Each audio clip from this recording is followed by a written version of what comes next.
Las Vegas, Nevada. December 31st, 1959. The Sands Hotel. Private suite, 11:45 p.m., 15 minutes until the new year. And in the corner booth of Frank Sinatra's suite, two men were about to make a bet that would change everything. Frank Sinatra, 44 years old, the chairman of the board. Dean Martin, 42 years old, the king of cool, best friends, Rat Pack brothers, partners in crime.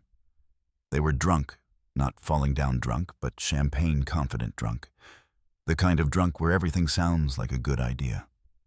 Dean leaned back in his chair. You know what, Frankie? You talk a lot about charity, about helping people, about giving back. Frank raised an eyebrow. Yeah, so do you. But who actually does more? That's the question. Frank smiled. You trying to say you're more generous than me? I'm saying let's find out. How? Dean pulled out a napkin, started writing. A bet, 1 year, starting tomorrow. January 1st, 1960 to December 31st, 1960. We each keep track of every dollar we give to charity, every hour we volunteer, every person we help. And whoever does less has to pay a consequence. What consequence? Dean smiled. That dangerous Dean Martin smile. Winner's choice. Whatever the winner wants. For 1 full year. No questions asked. Frank laughed. That's a terrible bet. You have no idea what you're getting into. So you're scared? I'm not scared. I'm just warning you. Then shake on it. They shook hands.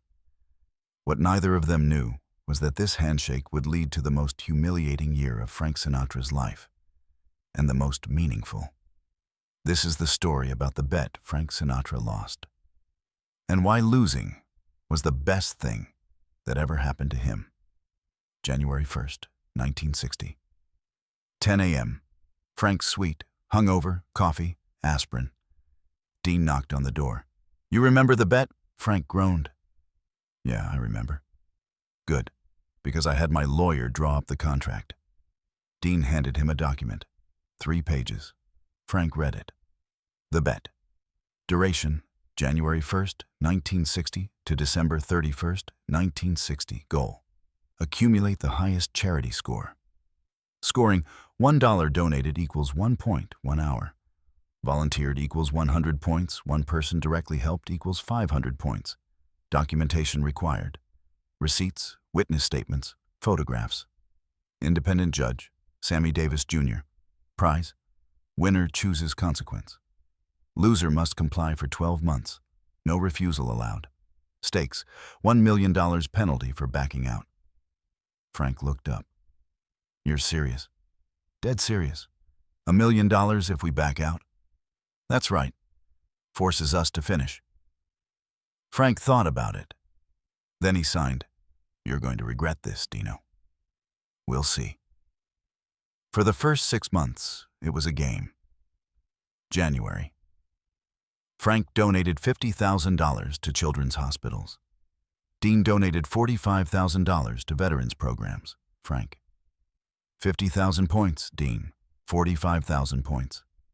February. Frank spent 20 hours visiting sick kids. Dean spent 25 hours at VA hospitals. Frank, 52,000 points. Dean, 47,500 points. March, Frank personally helped 10 struggling musicians get record deals. Dean personally helped 12 struggling actors get film roles. Frank, 57,000 points. Dean, 53,500 points. It was close. Too close. April. Frank donated $100,000 to orphanages.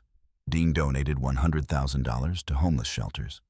Frank, 157,000 points. Dean, 153,500 points. May. Frank spent 40 hours teaching music workshops. Dean spent 50 hours volunteering at soup kitchens.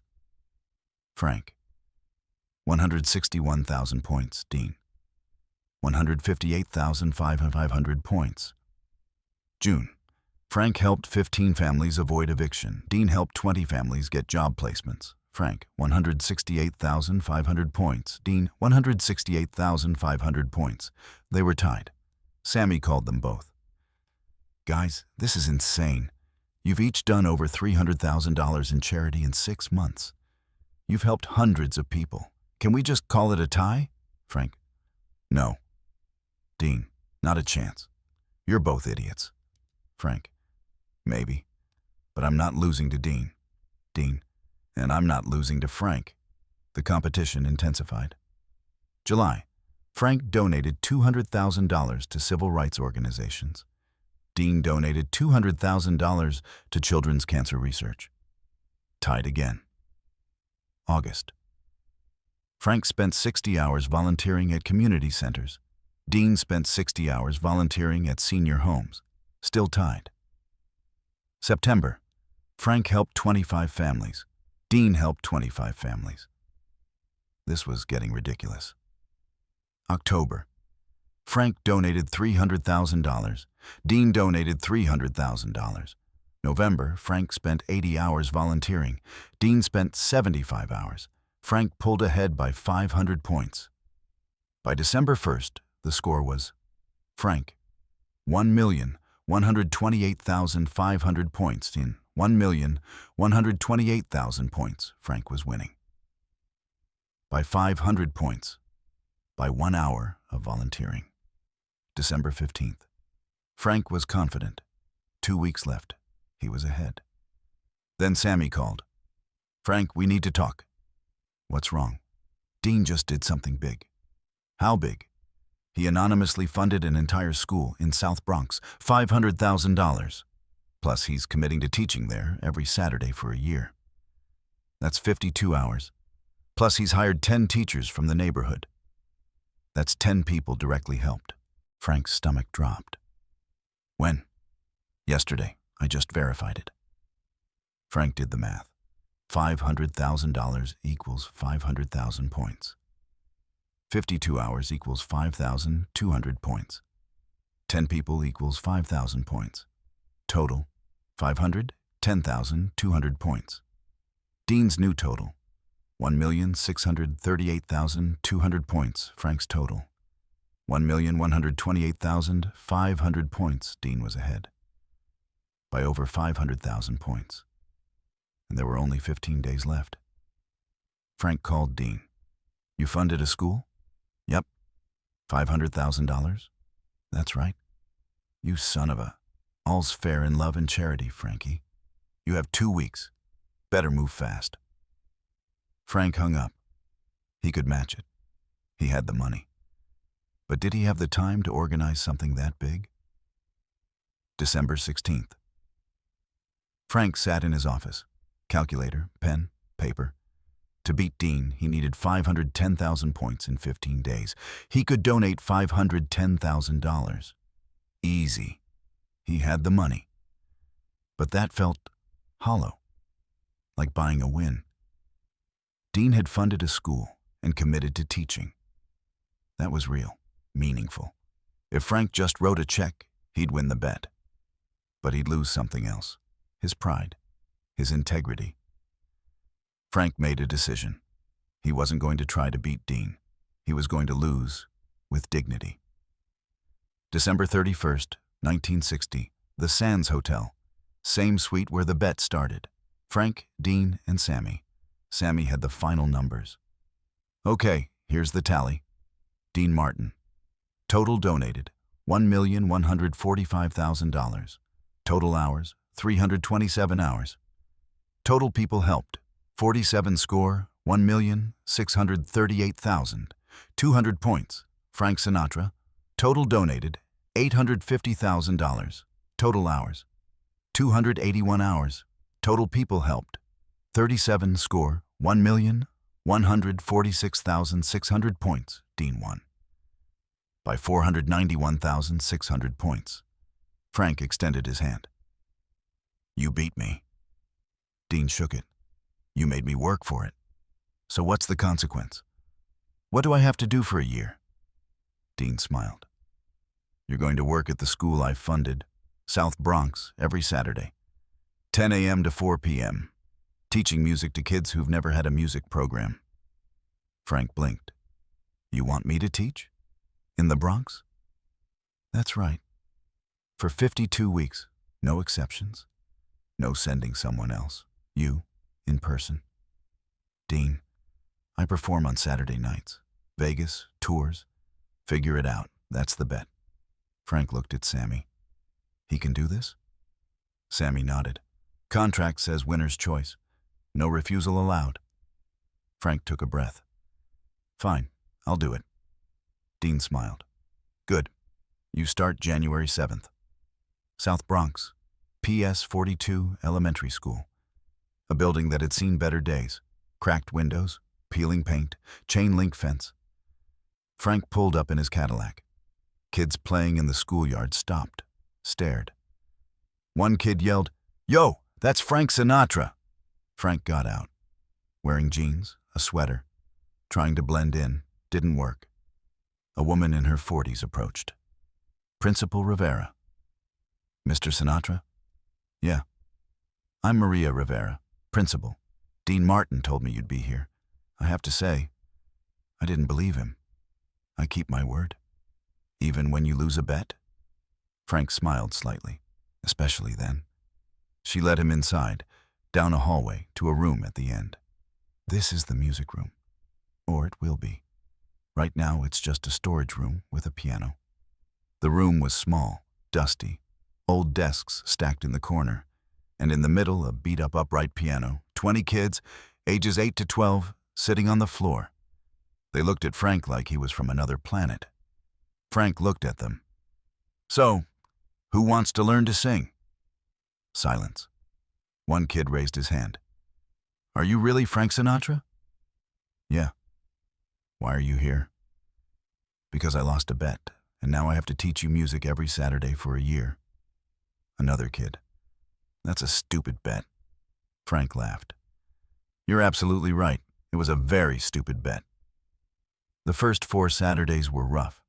The kids didn't trust Frank. Didn't care about music. Didn't want to be there. Most of them were there because the school gave them breakfast, free meal. That's why they showed up. Frank tried teaching them standards. Fly me to the moon. I've got you under my skin. They stared at him blankly. One girl, Carmen, 11 years old, finally spoke up. Mr. Sinatra, no offense, but we don't care about these songs. Why not? Because they're from like 100 years ago. They're not, and they're about rich people problems. We don't fly to the moon. We take the subway. Frank stopped. What kind of music do you like? Doo-wop, Motown, stuff we can dance to. Frank thought about it. Okay. Next week, bring the songs you like. We'll work on those. The next Saturday, the kids brought records. The Shirelles, the Temptations, Dion and the Belmonts. Frank listened. Then he taught them how to harmonize, how to hit notes, how to feel the rhythm. Something shifted. The kids started actually trying. By March, the kids were singing together, harmonizing, creating. By April, Frank had raised money for real instruments, drums, guitars, microphones. By May, they'd formed a group, the PS 42 Singers. By June, they performed at a school assembly. Parents came, crying. Their kids who'd never had art, music, or hope, were on stage, singing, performing. After the assembly, Principal Rivera approached Frank. Mr. Sinatra, I need to tell you something. What? These kids. Most of them are from families that are barely surviving. Single parents, poverty, violence, drugs. School is the only safe place they have, and you've given them something nobody else has. What's that? A reason to show up. Before this, they came for breakfast. Now they come for music, for you. You're changing their lives. Frank looked at the kids, still on stage, laughing, celebrating. I'm just teaching them to sing. No, you're teaching them that they matter, that someone believes in them. That's bigger than music. Frank felt something crack inside him. This wasn't a punishment anymore. This was the most important thing he'd ever done for the rest of the year, Frank showed up. Every Saturday, no matter what. Vegas shows? He flew back Saturday morning. Taught, flew back Saturday night. Recording sessions? Scheduled around Saturdays. Film shoots? Negotiated Saturdays off. He never missed a week. By December, the PS-42 singers had 40 kids. They performed at community events, church gatherings, even City Hall once. Frank had invested over $100,000 of his own money. Instruments, sheet music, transportation for field trips. But more than that, he'd invested 312 hours. Every Saturday, 6 hours, 52 weeks. And on December 30th, 1961, the last Saturday, the kids threw Frank a party. Carmen, now 12, gave a speech. Mr. Sinatra, when you first came here, we thought you were just some rich guy who lost a bet. But you showed up. Every single week. You didn't have to, but you did. And you taught us that we're worth showing up for. That's the biggest gift anyone's ever given us. Frank's eyes got wet. You taught me more than I taught you. How? You taught me that success isn't about how much money you make or how famous you get. It's about how many lives you touch. And you've touched mine. January 1962. Frank's contractual obligation was over. He didn't have to come back. But he did. Every Saturday, for another year, then another. The PS-42 music program became permanent. Frank funded it, $50,000 a year. Other celebrities started visiting, donating, volunteering. By 1965, PS-42 had a full music curriculum. Orchestra, choir, jazz band. 15 kids from the first class went on to music schools, scholarships, careers. Carmen became a music teacher at PS-42. She taught there for 30 years. In 1975, she told a journalist, Frank Sinatra lost a bet, and he could have hated every minute of it. But instead, he fell in love with us. And we fell in love with music. That's not losing, that's winning. Frank and Dean were having dinner. Just the two of them. Frank brought it up. You know, I never thanked you for that bet. Dean looked surprised. For making you work in the Bronx every Saturday for a year? Yeah, it was the best year of my career.